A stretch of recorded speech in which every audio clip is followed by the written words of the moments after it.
Here's how to deal with the clean the auto empty dock bin error message that you can get on the Roborock S7 MaxV Ultra.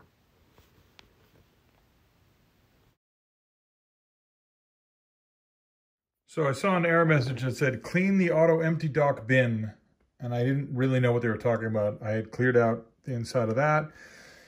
I replaced the vacuum bag, but that wasn't it. It turns out I have to turn this thing upside down. The picture they showed wasn't very clear.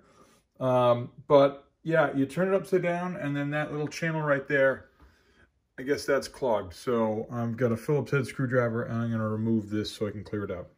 But if you see that picture, which doesn't, you know, it shows that pattern up there. And I was like, what, where is that? I thought it was a component inside. Nope, that's the base of it. They want you to turn it upside down.